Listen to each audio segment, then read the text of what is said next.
Amrit noni pain oil, ನೋವಿಗೆ ವಿರಾಮ, ದೇಹಕ್ಕೆ ಆರಾಮ. ಭಾಳ ಬೇಜಾರಾಯಿತು, ಒಬ್ಬ ಕಲಾವಿದ್ರಿಗೆ ಹಿಂಗಾಯ್ತಲ್ಲ ಅಂತ. ನಾವು ಸುಮ್ಮನಿದ್ದು ನಮ್ಮ ಪಾಡು ನಾವು ಶೂಟಿಂಗ್ ಕೆಲಸದಲ್ಲಿ ಬ್ಯುಸಿ ಆದ್ವಿ. 2 ದಿನ ಆಯಿತು, 3 ದಿನ ಆಯಿತು, ಮಾಧ್ಯಮದವ್ರು ಸತತ ಸಂಪರ್ಕ ಇದ್ರ ಬಗ್ಗೆ ಮಾತಾಡಿ. ನಾನು ಯಾಕೆ ಕೇಳ್ತೀರಪ್ಪ ಬಿಟ್ಬಿಡ್ರೆ, ನಂದೇ 150 ಕೆಲಸ ಐತಿ. ನಾನು 3 ದಿನ ತಪ್ಪಿಸ್ಕೊಂಡೆ. 4ನೇ ದಿನ ನಾವು ಶೂಟ್ರ ಜಾಗದಲ್ಲಿ ಹೋಗೋಂಥ ಟೈಮಲ್ಲಿ ಬಂದು ಒಬ್ರು ಕೇಳಿದ್ರು.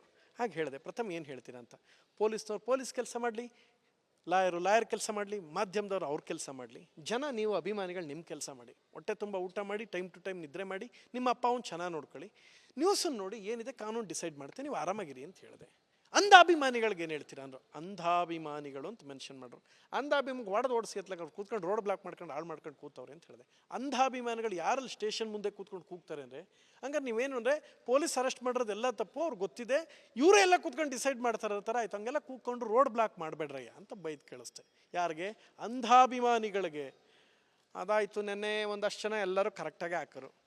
ನೆನ್ನೆ ಶೂಟ್ ನಡೀತೈತೆ, ಒಂದು 500-300 ಜನ ಫೋನು, ನಿಂಗೆ ತಲೆ ತೆಗಿತೀನಿ, ನಿನ್ನ ಕೈ ತೆಗಿತೀನಿ, ಮುಖ ಕಿತ್ತಾಕ್ತೀನಿ, ನಿಂಗೆ ಅದು ಮಾಡ್ತೀನಿ ಮಾಡ್ಕೊಂಡೇ ಕೂತ್ಕೊಂಡ್ರು. ನಾನು ಇವಾಗ ಕಲಿತಾರೆ, ನಾಳೆ ಕಲಿತಾರೆ.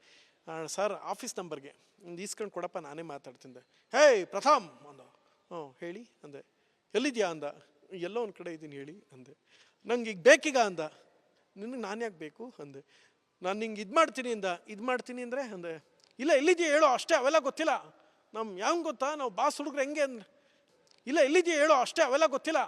ಹೆಂಗೆ ಗೊತ್ತಾ ನಾವು ಬಾಸ್ ಹುಡುಗ್ರು ಹೆಂಗೆ ಅಂದ್ರೆ.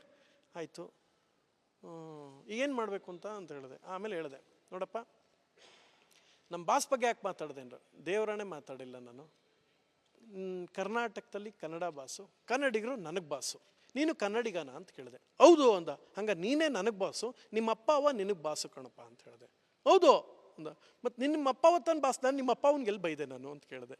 ಹಂಗೆ ಕೇಳಿದೆ. ಅದಕ್ಕೆ ಅವನು, ಇಲ್ಲ ನೀನು ಇವ್ರಿಗೆ ಹೇಳಿದ್ಯಾ, ಅಲ್ಲಿ ಸ್ಟೇಷನ್ ಮುಂದೆ ನಿಂತಿರೋ ಅಂಧಾಭಿಮಾನಿಗಳಿಗೆ ಬೈದಿದೆಯಲ್ಲ ಅಂದು. ನೀನು ಸ್ಟೇಷನ್ ಮುಂದೆ ನಿಂತಿರೋ ಅಂಧಾಭಿಮಾನಿನ ಅಂದರೆ, ಸ್ಟೇಷನ್ ಮುಂದೆ ನಿಂತಿರೋರು ಎಲ್ಲರೂ ಅಲ್ಲ, ರೋಡ್ ಬ್ಲಾಕ್ ಮಾಡಿ ಗಲಾಟೆ ಮಾಡಲ್ಲ ಅವ್ರನ್ನ ಅಂಧಾಭಿಮಾನಿಗಳಂತಾರಪ್ಪ ಅಂತ ಹೇಳಿದೆ. ಆಯಿತು, ಈಗೇನು ಮಾಡಬೇಕು ಅಂದ. ಏನಿಲ್ಲ, ಸುಮ್ಮನೆ ವಾನ್ ಮಾಡ್ಕೊಂಡು ಕೂತಿದ್ಯಲ್ಲ, ಇದೇ ಟೈಮು ನಿಮ್ಮ ಅಪ್ಪ ಅಮ್ಮನ ನೋಡ್ಕೊಳಕ್ಕೆ ಕೊಡು. ನಿನಗೆ ಅಂತ ಜನ್ಮ ಕೊಟ್ಟರು, ಜೀವನ ಕೊಟ್ಟಿರೋದು, ಕಲಾವಿದ್ರಿಗೋಸ್ಕರ ಯಾಕಪ್ಪ ವೇಸ್ಟ್ ಮಾಡ್ಕೋತೀಯ. ಈಗ ನೀನಿಗೆ ಬೈದೆ ಅಲ್ವಾ, ನನ್ನ ಫೋನ್ನ ಟ್ರ್ಯಾಪ್ ಮಾಡ್ತಿರ್ತಾರೋ ಮಾಧ್ಯಮ ಪೊಲೀಸ್ನವರು, ಅಕಸ್ಮಾತ್ ನಿನ್ನ ನಂಬರ್ ಹುಡುಕ್ಬಿಟ್ಟು ನೀನು ಒಳಗೆ ಹಾಕ್ಸರೆ ಯಾರಪ್ಪ. ಕಲಾವಿದ್ರಿಗೆ ಆಲ್ರೆಡಿ ಒಂದು 5-6 ಕುಟುಂಬ ಹೋಗಿದೆ ಅಂತ ಜನ ಮಾತಾಡ್ತಾರೆ. ಈಗ ನನ್ನ ಕಡೆಯಿಂದ ನೀನು ಹೋದೆ ಅಂದರೆ ನನಗೆ ನೋವಾಗುತ್ತಪ್ಪ, ನಿಮ್ಮ ಅಪ್ಪ ಅಮ್ಮ ನೋವಾಗುತ್ತೆ. ನಾನು ನಿನ್ನ ಬಗ್ಗೆ ಕಳ್ಕೊಳ್ಳಿಲ್ಲ. ನಿಮ್ಮ ಅಪ್ಪ ಅಮ್ಮ ಪುನಃ ಕೂತ್ಕೊಂಡು ಅಲ್ಲಿ ಕಣ್ಣೀರು ಹಾಕರೆ, ಪ್ರಥಮಿಂದ ಹಿಂಗೆ ಆಯಿತು ಅಂದರೆ ನಾನು ಅಲ್ಲಿ ಏನು ಮಾಡಲಿ, ಶಾಪ ನಾನೆಲ್ಲಿ ಸಹಿಸ್ಲಪ್ಪ ಅಂದೆ.